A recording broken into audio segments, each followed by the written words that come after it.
What's up, everybody? You're very welcome along to Sunday night's late night agenda. How the hell are we? Lovely to see all of you in.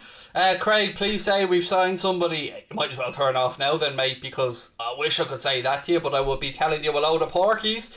Unfortunately, no, there is nobody signed yet, but we will go through everything as always that we do. I mean, late station. So many people just with no patience. Chill. I'm always a couple of minutes late. It's my thing. How are we all? I hope that you're well. I hope that you're ready for a little bit of fun tonight, as always. You know, we might even get the wife to sing along a few times tonight, or maybe not, you never know. She's upstairs at the minute, so she probably can't hear me. But look, I'm going to wait for the chat to fill up before we get stuck into it. We're going to talk about Bellingham, we're going to talk about Odegaard, Henderson, Shaqiri, Vlahovic, Tsimikas, a little bit about Malin as well, and a few other bits and pieces along the way. Studio looking sharp, thank you very much. Again, this is Connor's handiwork, not me. I'm not talented enough to make any of these type of images. I'm a bit of a dope when it comes to stuff like this. Craig, are we going to get bells? As in Bellingham, right? We start off with Jude Bellingham while we're waiting for people to come in. So let's have a look at the latest situation here on Jude Bellingham. Yeah, you're not going to like the words underneath his name, but again, everything's pointing to next summer. Now, I know a lot of you guys are going to be really frustrated at the phrase that I'm going to keep uttering over and over again through this, but a lot of the news coming out of Liverpool is not what we want to hear. Now, some of the transfers like Jude Bellingham for next summer aren't really down to us. You know, they won't sell him this summer. So even if we had 80 million quid lying around, let's say, and we wanted to go and try buy Jude Bellingham, Dortmund aren't going to sell this summer. They've already lost Sancho, and they may lose Haaland yet, and they're not going to want to just absolutely decimate their squad. So looking at Jude Bellingham next summer was something that I think we've always been aware of, those of us who've been trying to be realistic about the transfer business. So for me, yeah, look, I'm not surprised by it. I'm flicking through my links here just to make sure I have them in order. And look, it's great news. If we are going to be in from next summer, I'm over the moon with that. I think that's absolutely fine. You look at the midfield options we have. Milner will be moving on probably at the end of the season, so freeing up a space there to bring in somebody like Jude Bellingham, who will have another year's experience under his belt. That would be brilliant. I would be absolutely over the moon if that was the case. And to see more links publicly to what I've been telling you, I felt in my gut for a while now, that we are going to be going in for Bellingham big next summer. It kind of makes me want to give myself a bit of a pat on the back as well. But that is the news on that one. So, you know, nothing dramatic on Jude Bellingham. But there is more stuff that I will go through tonight with you guys where I have a little bit more detail on a few bits and pieces. What have we got? Someone said the interview with Pi was really good. Thank you very much, mate. All of our On-Field Agenda members were given early access to my interview with Pi Face, which went up to the members earlier on, but it'll be out on Craig Station on Tuesday for everybody, so keep an eye out for that one. A lot of you guys asked me to get Rory Stories on as well. I'm going to be getting him on for a chat on Craig Station, which is great. Greetings from Dubai. Denzel, how are you, fella? I hope you're well. Next summer FC, said Philip Hunt. Mate, that's definitely what it feels like at times this window. And look, I'm as annoyed as everyone. I'm sick of reading the phrase next summer. Now, sometimes I understand it. Bellingham, Neto, there are mitigating circumstances that make those things more viable next summer. And I am a realist. I understand that. But, okay, let's move on as an example to a story that came to light today. And that is Shaqiri to potentially stay at Liverpool. Now, this is what this story is about. So, Sunderland, former Sunderland player Kevin Phillips was speaking at Football Insider, and he said that you think that winning trophies gives you the money. They've won the Premier League, the Champions League, shouldn't be worrying about wheeling and dealing. It shows the times we're all in, but the deal for Shaqiri, it's time for him to move on. He's been a bit part player for some time, and a fee of around 15 million takes care of a player's wages for a few years too. Every little helps at that point. I don't think Klopp will let him go. Why would he? He might say to the board he can't afford to let players go unless they give him what he wants, as a sign of protest. Now, you know, I'm not saying that Phillips knows what's going on at Liverpool, but it does kind of point to the fact what I've spoken about before, and that could be Jurgen Klopp's frustration at what's going on at Liverpool now, because I know that he will be, you know, out there in front of the camera saying that the club will do what they can do, and he understands the model that they're working in. But I think Phillips is right. I think Klopp might get to a point where he said to the owners, no, I'm not taking the chance where we flog Shaqiri or we flog Origi or we flog X, Y and Z unless I know 100% that a replacement is lined up, because we'd seen it with Lovren. Lovren was moved on, he wasn't replaced, and for whatever reason, bad injuries, no, whatever, our centre-back situation fell to shit and it nearly cost us a place in the Champions League. So I don't know if Klopp will go to the extreme of keeping Shaqiri just to prove a point, but it does play into what I've been saying all along, that I feel the manager could be well frustrated by what's going on. I've no doubt he believes in the players that are at the club. He's some fantastic footballers who do great stuff and we're blessed to have them, but Shaqiri and Origi, he wants them gone. Shaqiri wants to be gone. He's told papers he wants to be gone, but yet he's still at the club. He's still taking a wage as of this moment in time, and the transfer window is ticking down, which means if Shaqiri does move on, then, you know, we have less time to get a replacement if John W. Henry is willing to open up his wallet and actually spend some money. Because as Kevin Phillips said, he's absolutely spot on. We've won so many things. We've finished high up in the league table. We know, we've had the conversations. And the question is always the same, whether it's even coming from the outside now. Where's the money, John? Where's the money? We're not that broke, mate. It's fucking frustration, folks. I won't lie to you. What have we got here? My mate Jamrock's back. How are you? Disagree. We won't sell Shaqiri or Origi. We get no one. I'm not sure if you disagree with me or you're disagreeing with Phillips, but either way, I think your point there, buddy, is that you don't think either of them are moving on and we get no one. In which case, Jesus, what's the fucking point? You know what I mean, man? I mean, what's the point if that's the case? We know neither of them are good enough.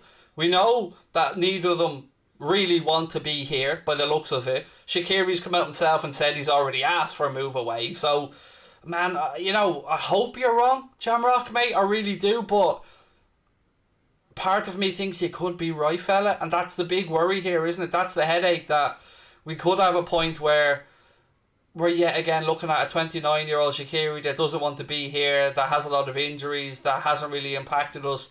I spoke to Corey from the West Ham way just before I recorded this. That'll be out tomorrow. They've been linked with Origi, and even they're unsure of Origi because of the lack of game time that he's gotten. So we do need to free up some overseas squad places, and, you know, I'd say Origi and Shaqiri were probably the two that we thought were nailed on for freeing up those places. So yeah, I hope you're wrong, Jamrock, but, you know, unfortunately there's a part of me that thinks you could well be right. Right, what else have we got? Craig, please tell me your Liverpool will sign. I can't tell you, mate, because I'd be lying. I'm always honest. I do not know who we will sign. I don't know. I mean, I'll try and give you informed conversations, but I don't know. Nobody knows, and anyone that tells you that they know is lying to you. We have 18 homegrown players right now, said Jamrock. 18 my apologies. 18 non-homegrown players right now. And again, you're spot on, mate. No argument with you. You know your stuff. I very much enjoyed your interactions with us, chat. I mean, you've been a great addition into the Anfield Agenda family.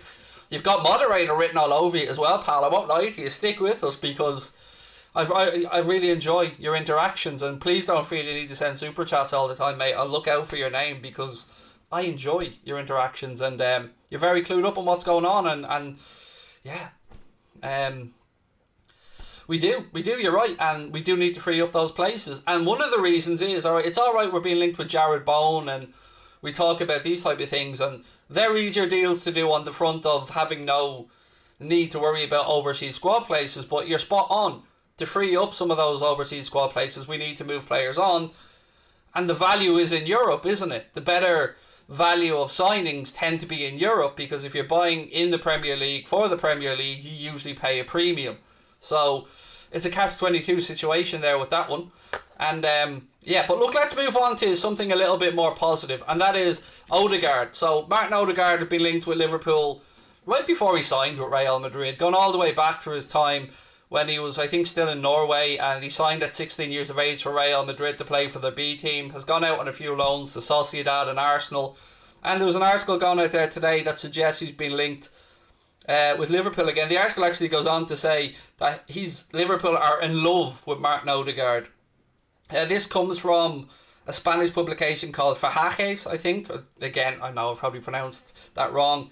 And they say Liverpool are in love with Odegaard and could make a move for the 22-year-old this summer, which is very interesting because I really like Martin Odegaard, and I think the idea of him potentially ending up at Arsenal long term, I think he's too good for Arsenal if I'm being honest. So as much as I always approach these links with massive caution, excuse me, I do like the idea of Odegaard, and I know you've heard me saying this quite a lot, but Martin Odegaard is another player you can put in the pile of ones that I'd be absolutely sound if he ended up at Liverpool. So I don't know if it's true. I hope there's some links to it that are genuine. Again, I'm still trying to find out, but my guy in Spain's on holiday, so I'm trying my best to figure out stuff over there. But yeah, what do we think on Odegaard, ladies and gentlemen? Would you be happy if Liverpool signed Martin Odegaard? The price seems to be around 40 million, 36 to 40 million that I've seen mentioned elsewhere. Rabadan said Arsenal lost to Chelsea B, another 8th place incoming. Thank you for the super chat, buddy. And a little bit of Arsenal banter is never too shabby. I can break down where the dollars have gone if you like, said Jamrock. Mate, it feels like this feels like me and you need to have an email conversation, buddy, where we can get into this in more detail, because to use a bit of a cheesy phrase, I like the cut of your jibs there, and I'm always open to learning new stuff, buddy. So yeah, hit me up, contact at AnfieldAgenda.com, and I would be more than happy to go back and forth and learn some stuff, dude, and share some information with you. Right, what else have we got? All the money is going to the Boston Red Sox. That's not true. I know that there's a conspiracy theory out there that thinks that all of our money's being funneled off to the Red Sox. It's simply not the case. They're two separate entities that are run as two separate entities, and Liverpool's accounts are published. I've received, we sometimes get some really lovely emails and messages that, give us great information or are trying to help us out with a few tips on potential transfers, or people that work as lower level agents, and loads of lovely people that reach out. But occasionally we do get some rather off the wall stuff, and we've had a few people suggest to us that the reason our wage structure is so high is because Liverpool are paying some of the Red Sox wages, which, as little as I know about business at that level, that simply is just not the case. So you don't have to worry about that one anyway. Right, to get back to Odegaard, somebody there said Odegaard is quality, said Wizard FN. Alone or buying him? It would be buying him, mate, because again, one of the reasons I would suggest it would be buying would be because Madrid want to free up cash. They're making a play for Kylian Mbappe, and we spoke about this yesterday, but more news broke on it last night actually while we have the conversation around Real Madrid. So a court in Madrid has ruled in favour of the Super League, and what this means basically is that it will now go to the European Court in Luxembourg to be heard there.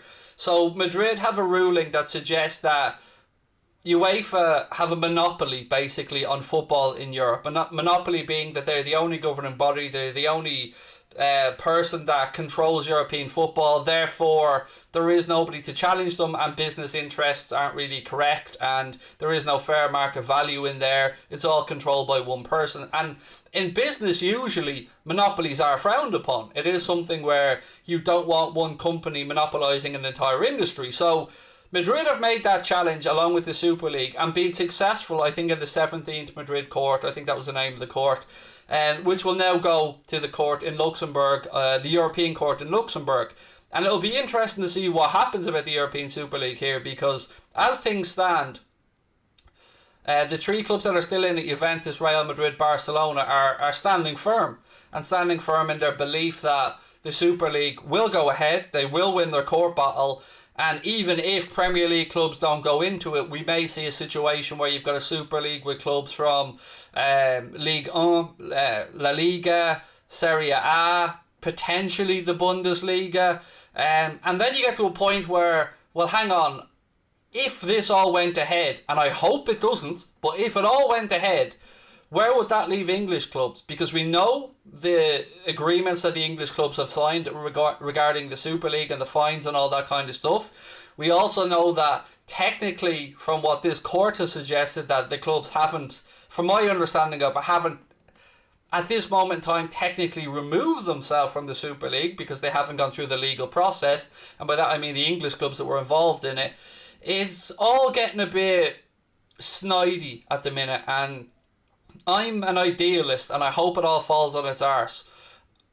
But then again, I do understand the monopoly aspect of it. I just don't like the format of the Super League. So I just wonder how this will play out. I'm intrigued to see how it all plays out. But I hope that it doesn't end up in a scenario where the Super League's back on the table, the format that it was, being boxed off from other clubs, with ridiculous money going to the very, very, very top and no trickle down and a closed off Champions League style competition. I don't think any of us want that really. But anyway, let's keep going.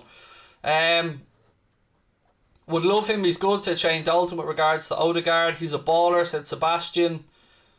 I'd take him for you said refused price. I think you meant reduced. Out of everybody, I want Vlahovic, Craig. Right, well, let's get on to talk about him then. Because again, there are some stories today linking us to this gentleman here. And this comes from Calcio Mercato, who are, of course, an Italian outlet. Again, I'm just clicking through. Just going through my notes, making sure I have everything ready. So this comes from Calcio Mercato, and they believe that Inter Milan will make a move to sign Vlahovic, but only if Lautaro Martinez leaves this summer.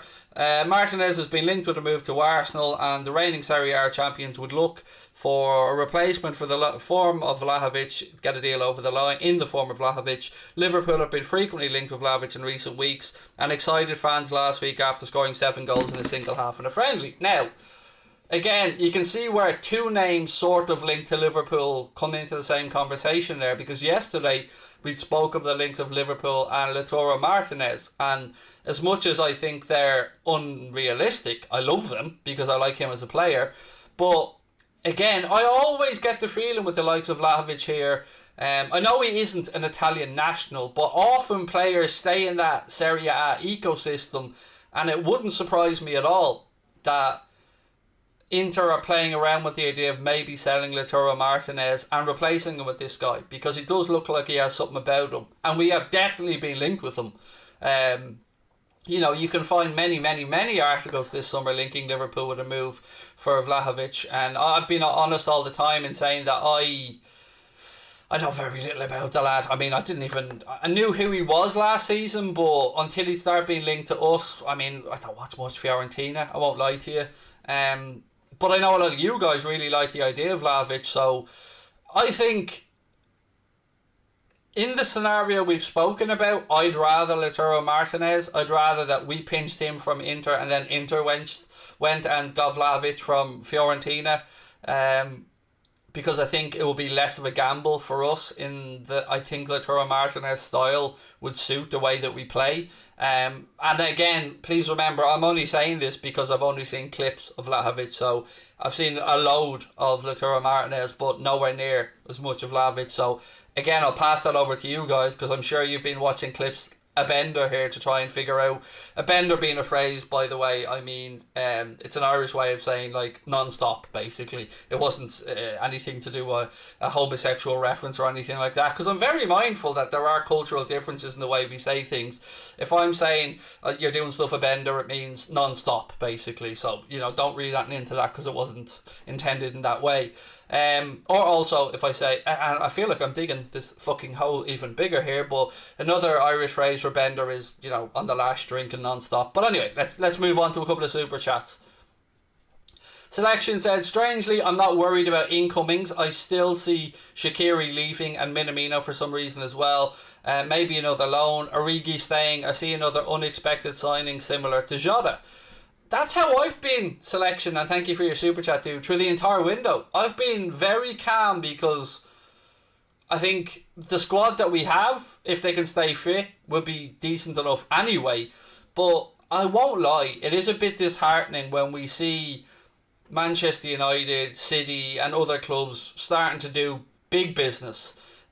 Chelsea being linked with Declan Rice, being linked with Haaland, obviously Grealish at City, United with Sancho, Varane.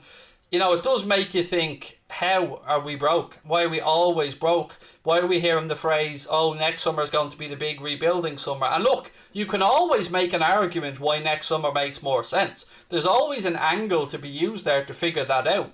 But as Liverpool fans, we're always hearing next summer. Fucking always. And no other fan base is fed up of hearing the phrase next summer more than us, because God almighty, we get told it every year, and then when next summer arrives, boom, there's an excuse. Now, COVID, fairly good excuse, in fairness, for the last year, but not when you see other clubs being able to spend, not when you see other clubs being able to go out there and spend top dollar. Clubs that haven't earned as much as us in recent seasons, haven't been as successful as us in recent seasons. Even Arsenal dropped 50 million on Ben White, who, when we were looking at Ben White before we signed Canade, we were talking about Ben White being out of our price range. Now, don't get me wrong, I'd rather Canade than Ben White, but if Arsenal can sign him and then look to sign Ramsdale, who is shite, by the way, and I don't understand why they're looking to buy a goalkeeper who... Do they just want to build up a collection of shite goalkeepers at Arsenal? I mean, it seems to be the case, because Ramsdale's nowhere near good enough either. Even when Bournemouth re-signed him, I thought... Or, excuse me, when Sheffield United re-signed him, I just thought that's just the wrong move. I mean, he's just not good enough. So let Arsenal go waste their money on the likes of him, but I'm genuinely just annoyed, baffled, frustrated, raging that the phrase next summer keeps coming up. Jamrock said the ESL format has been changed to open now. Yes, again, I know this is always tweaking, buddy, and I do try and keep up with it as much as I can. I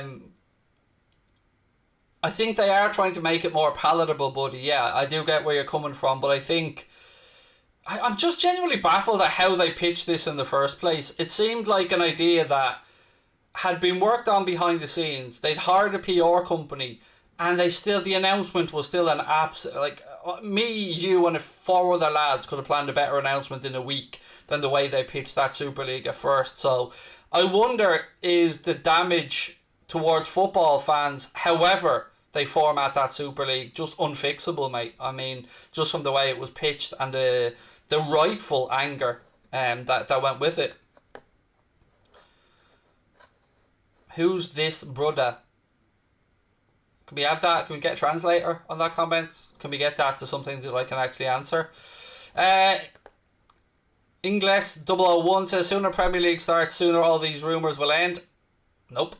Not this summer, mate. Transfer window doesn't close until the 31st of August, so you're going to hear transfers even after the Premier League starts. So, yeah, we've got a month of this to go, my friend, so let's wait and see what happens. Wisner FN said, Vlahovic is quality, we need him. What do you think? Should Elliott be in the squad next season? Said Pro Game. 100% yes. I mean, I'm so excited to see what Harvey Elliott brings. Everything I've seen of him in pre-season has really gotten me excited about the link-up that he has with Mo, and how sharp he is in and around the box. Vlahovic is kind of overpriced, says Walter White. We are linked with Arnaut Danjuma. Yes, sorry, somebody spoke about this yesterday, and I apologise, I missed the comment.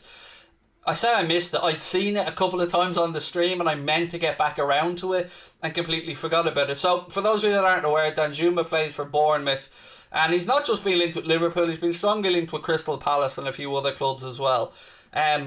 More a forward who comes in off the left-hand side, and for me, not good enough from the bits that I've seen, and I think Palace should go and get Danjuma or whoever else is being linked with, because I know you can get very good value going for players at lower ended clubs, and that's been proven in the past, and we bought players from Hull, and we do love a relegated transfer at times as well. But yeah, I mean, no, not for me, Danjuma. I just think it bangs of a mid-table Premier League move, if I'm being honest with you. Tony said anybody but Bowen. Well, speaking with Corey from the West Ham Way, again, that video's out tomorrow. He's not very confident that West Ham will part with Bowen for anything other than a ridiculous price. Connor said it's in an English culture too, going on the bender drinking as an English as well as Irish. Yeah, I just, wanted to clear that up because, I'm always very careful in the language I choose to use on here when I'm aware of cultural differences. So just trying to clear stuff up. What else have we got? Somebody put a picture of a tablet there. Have I forgot to take medication or something? Sorry. Craig Challoner said, do you think the club has finally got a grip of nannies? I think you meant Nabby's fitness situation, Craig. I hope so, buddy. I really hope so, because I don't know about you guys, but I've been suckered back in again. I'm all in on Nabby all over again. You see him, I think Graham Kelly put up a good tweet to go, that Nabby don't do this to us. He turns into prime Xavi Iniesta kind of hybrid during pre-season, and then he'll have a pulled earlobe or something by the time we play Burnley.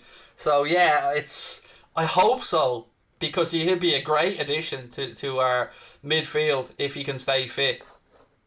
Ramsdale is good. No, he's shite, Tom. I'm sorry, he's shite.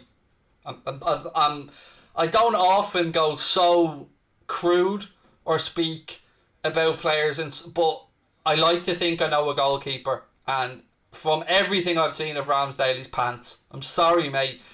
I respect that you have a different opinion to me, but he's shite. And I think he will be proved to be shite when he's at Arsenal, because he's shite. So, you might think he's good, but for me, he's shite. And everything I've seen of him suggests shite. If I was to just type it in now, yeah, shite. Thoughts on Fight Camp last night? It was very good. Some great scraps in it. Really enjoyed it. Hi Craig, watching from Waterford. Cody, how are you, buddy? Lots of love to you. Jaker, thank you for the super chat. Said Firmino, Salah and Mane contracts end in 2023. Do you think we'll renew all of them or sell one of them? Well, we can't. I think we'll sell one of them next summer, mate. So the priority this summer, there seems to be a pecking order for our front three with regards to who's going to be given a new contract, and that pecking order seems to be Mohamed Salah, Sadio Mane, Bobby Firmino. And I have to agree. I think that is the right pecking order. And I think next summer, oh God, there's that phrase again. I think next summer will be the right time to move one of them on, because for the reasons you've said, contracts running down, we may have sorted one or two by then. But I think the devil might be in the detail of who we don't renew, because that's the one I think will move on. So, as an example, let's say we sign Salah and Mane this summer on new deals.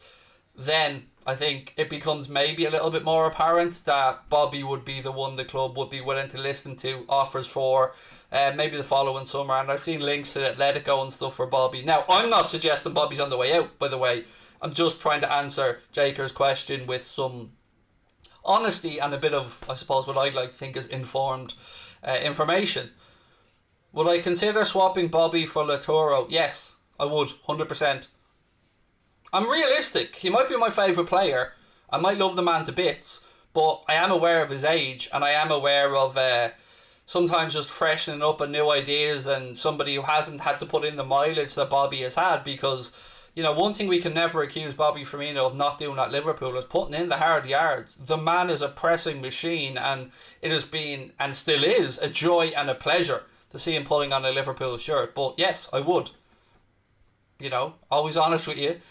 I wouldn't actively want to sell Bobby, but if you said to me right now, tomorrow morning you can wake up and Lautaro Martinez is a Liverpool player and Bobby Firmino's gone the other way, looking at the age bracket, looking at the amount of miles in Bobby's legs, I'd take it, yeah. Ideally, I'd sign Lautaro Martinez with Liverpool and keep Bobby, but in your scenario, yes. United took out a £200 million loan and Arsenal a £120 million loan. I'll add to that, Jamrock, as well. What you've said, I am not arguing with, but I will add to that by saying Spurs also took out, I believe, if my memory's right, I think it was a £150 million loan from the Bank of England to help cover losses during the pandemic, if my memory's right, fella. But again, what you're saying, you know what you're talking about.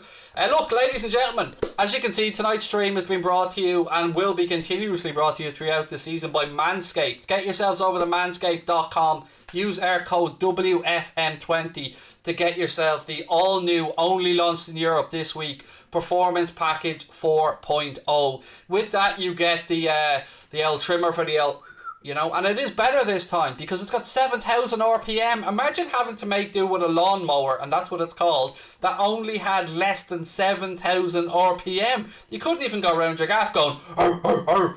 It also comes, of course, with the weed whacker, which is your ear and nose hair trimmer. Definitely don't use it down there because it will hurt. You also get a pair of boxer briefs. It all comes in the shed, which is a fantastic, they call it a shed, it's basically a travel bag, and loads of other little goodies in there as well. Get yourselves over to manscaped.com, use our code WFM20 and you can get 20% off anything at manscaped.com, even if it is on sale. And again, the all new Performance Package 4.0 only launched this week. We've been lucky enough to be sent the set by the guys at Manscaped, and just like the one before it is magnificent. And there is a link pinned to the top of the live chat right now that will take you to Manscaped and you can use our code. Right, let's keep going. Gralu247, thank you for the super chat. Again, I'm feeling in a good mood today. I mean, the numbers are shite on the stream, let's be honest about it, but who cares? I'm in a good mood. Let's stay on and carry on for a few more minutes, folks, because, you know, it isn't quite Saturday night. We see if she'll give it a bash this time, because she was I'm telling you, she's a fucking hypocrite. In the kitchen last night, I shit you not, I'm in there last night making me homemade pizza because man's a decent chef. I'm in there doing me bits, and then all of a sudden I'm there rolling out the dough and I hear and I look behind me and the two fuckers are out there giving it this whole and I'm not even joking with you. Hypocrites. Sabrina! She's pretending she's deaf. Saturday night, I like the way you move. Oh, but there was more enthusiasm in the kitchen last night. Da da da dum dee dee dee da dee da da da. Fuck off, Craigie. There you go. Yeah, welcome to my gaff anyway. Said since we won the title, the owners have no interest in winning the title again. They just want to contend and finish top four. Always a player or two away. It's called the long con, said Gralu. Yeah, you know what, mate? I said something yesterday that I suppose I probably worded it in a different way to what you've said there, but I don't disagree with you. I feel like we'll look back on the time of Jurgen Klopp being at Liverpool Football Club and feel like the owners did not extract every bit of success that we could have with just a slight bit more investment. And look, other people will say they run the club frugally, you know, we're not in financially stressful position, and I get all that and shit, but we don't give a shit as fans, really. Yeah, we want to know the club's sustainable, but more importantly, we want Liverpool back where we belong, at the top, winning trophies, challenging for trophies, going for the domestic trophies, European trophies. And it does feel like, I don't want to use your phrase and say the long con, but it certainly does feel like that they are masters of PR and spinning shit, and I've definitely been sucked into it at times, and I know others have, but, you know, my eyes have been opened after the Super League. That's all I'll say to you. I am no longer as naive as I, you know, once was after the shit they pulled at the Super League. Rafinha is amazing Klopp type player. We're not linked with him. We were linked with him, but we're not interested in signing him this summer, and nor will he leave Leeds this summer either. Right, what else? We got some more things here to talk about. Oh yes, Hendo's return, which is good news, by the way. I mean, it's very nice we have a bit of good news on Jordan Henderson. So Jurgen Klopp has been talking about the return of Jordan Henderson, and he said Hendo will be probably here until the end. He'll get included in England, but that's all planned like this. It's a challenge every year. So basically, the club are heading to Evian for a week's training camp over there, a place that the club have been to many times before. And Hendo, because England got all the way to the final of the Euros, won't be joining up with the squad in Evian. He will join back up with the club at Kirby when we get back from Evian. So nothing unusual there. You've seen the images of Hendo training away, doing some bits in Mallorca while he was on holidays. Picture with Danny Sturridge and a few other things as well. So again, no major surprises there, but just, I suppose, confirmation of when Jordan Henderson will be back training with the lads at Liverpool. So, you know, after this Evian training camp, Hendo will be back at Kirby ready to go, which is good news because, well, it is good news, but it does still leave some questions about who'll be available for the first game of the season, because if Hendo's coming back, let's throw in the 6th of August or the 5th of August as an example, the odds are he's not going to be ready for the Premier League opener, what is it, the 14th of August against Norwich. So yeah, good that he's coming back and all that stuff, and good that we have him available, but we will be probably looking at not a full strength side going into the opening game of the season, but we won't be the only ones with that problem. I love Firmino, said Shanzo. He's my favourite player at the club, mate. I love the guy as well, but time waits for no man, and football is a ruthless business, and the contract situation that we do have now has a lot of players with 2 years to go, so some tough calls are going to have to be made. Redman96 said Martinez, Saul or Sanchez. I'd be happy with... Ideally, I take Martinez and Saul on your list, mate. A little fucking flying ant here, hang on. Adios. Yeah, so ideally I take Saul from that list. And again, if anybody does want to go over, Connor's put the listing up there as well with a link to Manscaped to get yourself 20% off with WFM20. You always do a great job, Craig. Thank you, Luke. I know it looks like disorganised chaos at times, mate, but there is some work that goes into this stuff, even if I'm going to wind the wife up now and tell her that her language got the stream demonetised and we lost a fortune now. Watch this later on. Craig, news on Saul and the inquiry. I don't have any for you. I haven't been able to find out anything other than what we spoke about yesterday that was reported, wide and far, that his representatives were going to be talking with some English clubs, and you would imagine that they would have been Manchester United and Liverpool. But as of right now, I'm drawing a blank on that one.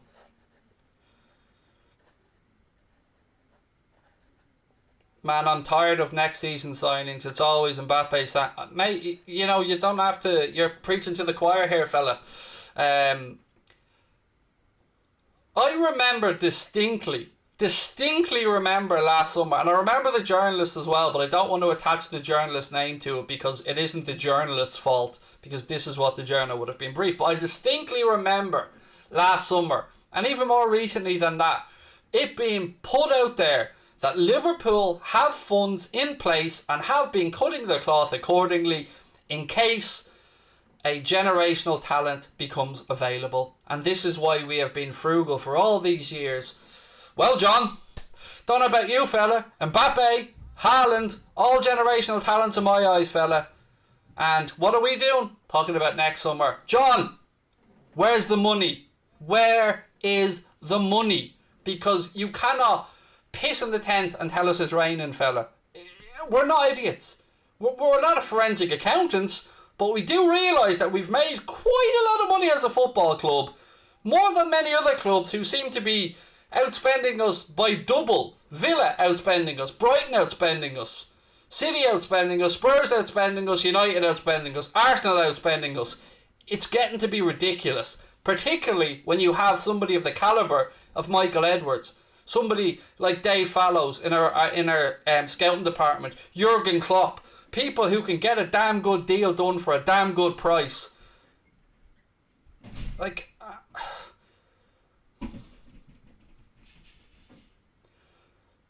we're not fans anymore, are we? Let's be honest about it. We're customers that they feel like they can do whatever the fuck they want to. Because let's be honest about it, and I've heard this spoken about before by business people.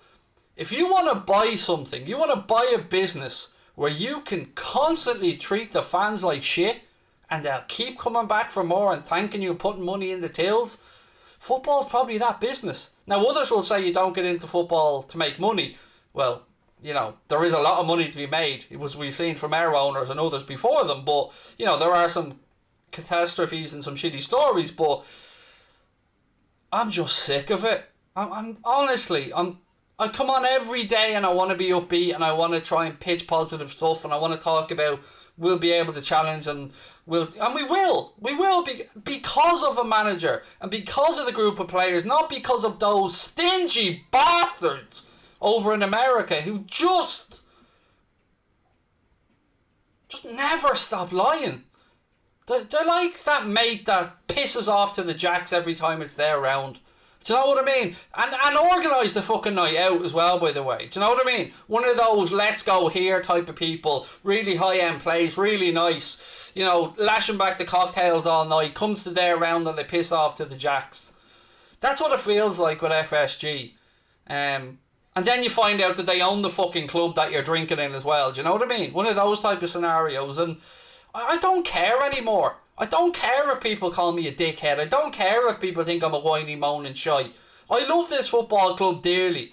Yes, a lot of us have to love it from afar because we're not fortunate enough to be able to get tickets or go over to the stadium for whatever reason. Doesn't mean we don't care, because this shit hurts. That Super League stuff, facing up to the possibility of perhaps never watching another Liverpool game again, which I was prepared to do and a lot of other fans were prepared to do if we signed up to that. That shit hurts, man. It really, really hurts. And look, we're doing well in spite of our owners. Not only because of our owners. And yes, I know they've done some good stuff and I gave them credit for that. But look what's happened. Backlash over the Super League. Manchester United go out there and get money. Spend on players. Give their manager a new contract. Spurs go out there starting to spend money. Get a new manager in. Arsenal out there spending money. Manchester City out there spending money. Doing seemingly trying to reach out to the fans. What do we get? Well, we get the stuff about the spirit of Shankly and the veto and all this stuff on paper that doesn't cost them really a fucking penny. But we don't get what we want, which is the manager that we could have dreamt of, given the tools to really go and fight against, let's be honest, what is a rising tide, because Manchester City are throwing ridiculous money at it. Chelsea are throwing ridiculous money at it. We can't compete with United financially, but we can. We can compete to some extent. Klopp has shown if you give the man a realistic amount of money, he will work fucking wonders. And how these charlatans can't figure this out, or refuse to acknowledge it, or are just too fucking cheap, I don't know. And I've heard tales of woe from Red Sox fans, and I won't even pretend to have a clue about what goes on in baseball. I don't know anything about the sport, but I've heard similar tales from Boston Red Sox fans about coming in at the start, doing well, winning the World Series, and then just letting things kind of just go on the slip and getting rid of people on high wages. And you said you'd underachieve, or you said you'd underpromise and overdeliver. Pony up. Give the manager a few quid. It is the perfect window to do it. Clubs around Europe are struggling. You often look for value, John. You talk about going out there and looking for assets that can be gotten at a reasonable price, or undervalued assets. Well, this is a time where, you know, that club who came in and wrangled away. You remember we heard a story about a kind of head-to-head between one of Barcelona's high-ups and John W. Henry, going back a long time, and that there was snidiness between it. Well, John, here's your chance to dance all over the fucking head of Barcelona and go in there and cherry pick any player that you want, because they are on their knees, fella. They came in, they took Coutinho from under our noses. They came in, they took Suarez from under our noses. And now, John, do you have the balls to do the same, fella? Do you have what it takes to stand up and go to Barcelona and try and get Pedri from them? Try and get Ansu Fati from them? Try and take some of their best players when they're on their fucking knees? Or are you going to put your hand out and help them back up? Because that's what it looks like to us you're doing from the outside, mate. United are over there trying to strip Real Madrid, take Varane off them because they need money. Barcelona are bleeding. You have Excalibur in your hand. Cut their head off. Leave them there to die. But no, next summer. Next fucking summer, John. Again.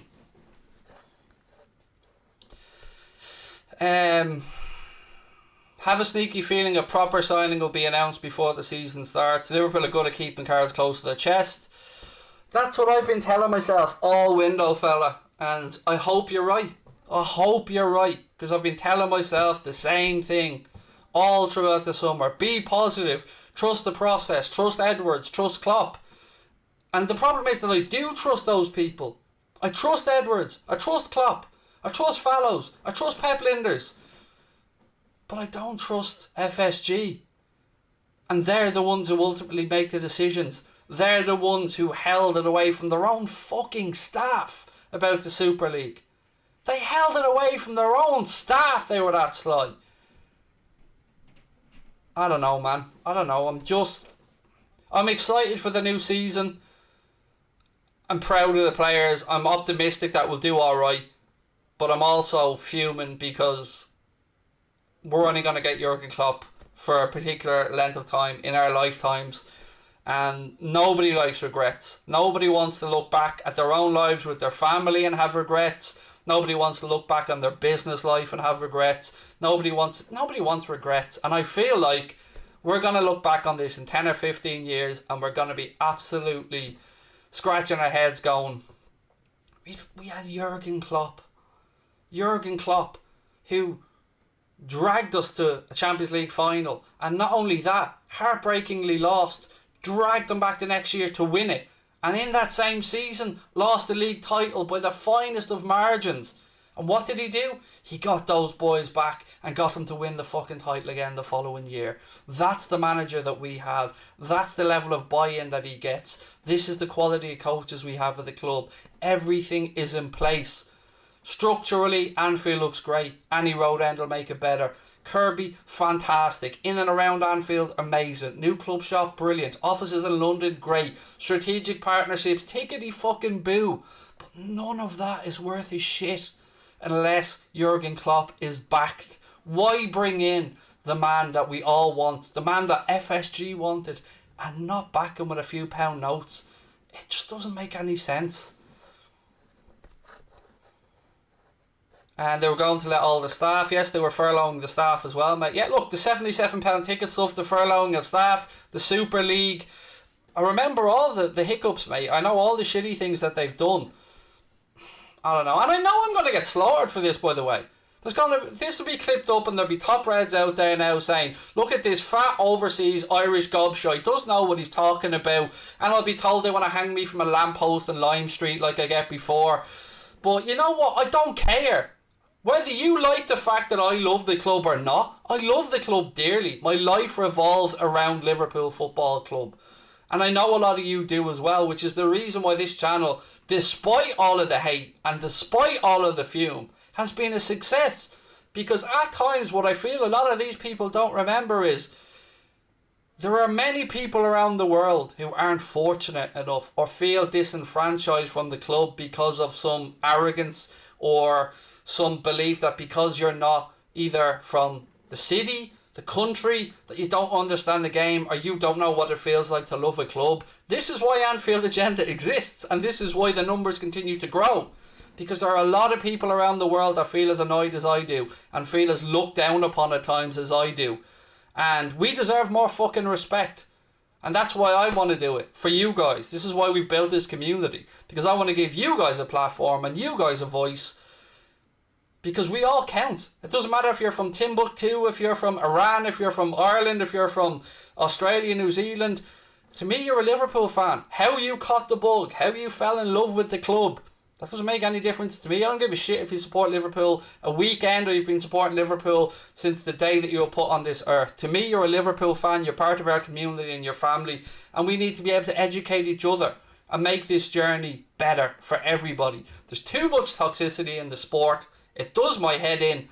I hate seeing our own fans turn on each other because of lack of tickets or overpriced memorabilia or where we're from. It does my head in. There's no need for any of it. We all want the same thing. We all want our club to do well.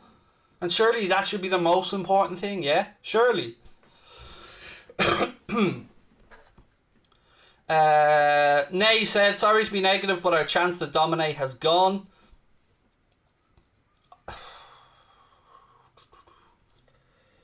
I don't know if it has, but we have certainly missed some big opportunities, mate. I'll agree with you on that one.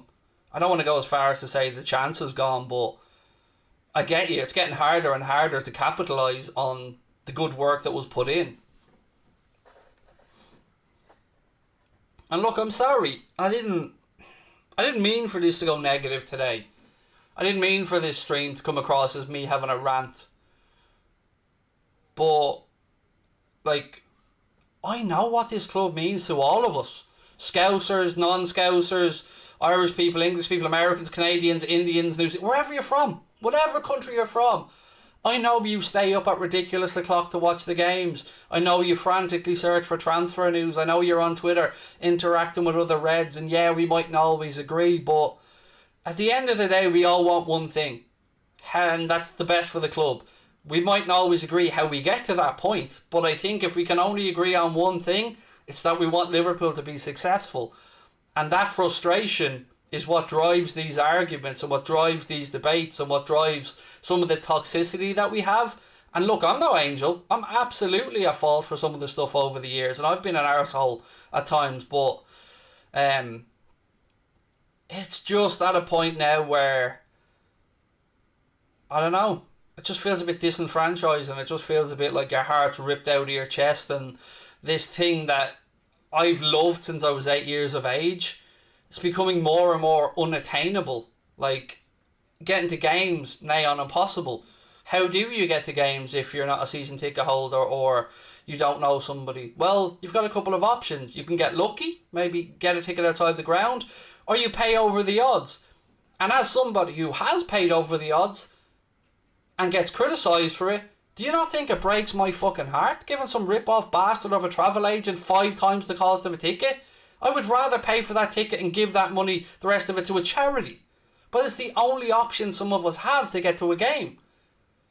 And I don't like that being used against us, because we all would love to pay face value. None of us want to pay hundreds and hundreds of pounds to go to a game. As an example, just before this stream, I was having a look at what's available so far and in corporate, and like, you're talking about £300 plus whatever the charges are to get a fucking carvery and a seat in the upper Annie Road end. Do you know what I mean? Like, and that gets used against us. But it's also sometimes assumed that as fans from overseas, and again, I don't want this to be a rant against Scousers, because I fucking love Scousers. They're basically Irish people. I love them. I love them to bits, and every time I go over, I have such fun with them. But I understand their point as well. I do get it. I understand that seeing lads coming from Norway or Dublin or wherever coming over and paying over the odds makes it more unattainable to locals to be able to get tickets. It's a vicious circle that we all end up blaming and hating each other in. But how is this caused?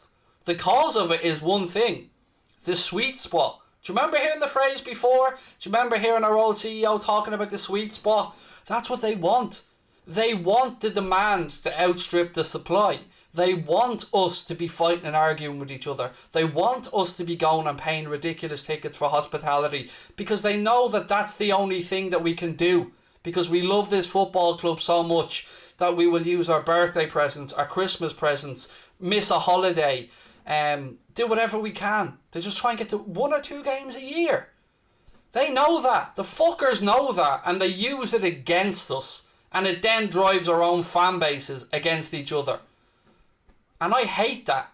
And I can see it a mile off. And I've talked about it for years. This angry little ball of Liverpool fans where locals and non-locals lock horns. And it's only out of frustration over tickets, because we all want what we can't have. Locals rightly feel like they grew up in the city. They're attached to the club. They went with their mum or dad or their brothers when they were younger, or their sisters. And I get it. You used to be able to pay at the turnstiles. In an ideal world, that'd still be the case. But my point is to try and think about it from our side of it as well. Like, we're not all fucking loaded. We don't all have £1,000 to go over every time to go and watch a game. But we want to make that sacrifice because that's what the club means to us. So I guess what I'm trying to say here is, in my own weird, uniquely stupid way, is that we need to take out this anger, and we need to stop fighting with each other, and we need to direct the frustration at where it should be directed. which are the people that cause it, which in this case are the people that are keeping that sweet spot, that demand, and increasing the hospitality packages and making us pay more and more, and making the shirt prices more expensive, and making more and more merchandise, and guilt tripping us into having to buy our kids more stuff. And then, by the way, moaning about the fact that some people have no choice but to go to a website to buy a fake kit, because if they don't, the kid gets nothing. And the kid gets nothing means the kid doesn't feel like a normal kid, doesn't have a normal childhood, doesn't fit in with their mates. This is all being driven by this one greedy bastard corporate machine that has taken a game that we all grew up with jumpers for goalposts, a football out on the street playing with our mates, and turned it into a tool to use to bleed us dry and force us to argue with each other. And that's why I have fallen out of football a lot, fallen out of love of football a lot over the past 5 years. And yeah, it's fucking soul destroying, folks. It really is. And I'm sorry, I'm going to end it on that. And I know it's been a bit of an odd one, but that's where I am. And that's how I feel. And I love every Liverpool supporter. Scouser, non-Scouser, wherever in the world you are. And I'm sorry that we're in this position where we all feel like we need to fight and argue with each other. Because we all want two things. We want to see the club doing well, and we want to be able to go to games every now and again. And Jesus, that shouldn't be too much to ask for, should it? So look, on that note, ladies and gentlemen, I'm going to bid you all good night. I'll chat to you tomorrow. Take care. Lots of love. And yeah,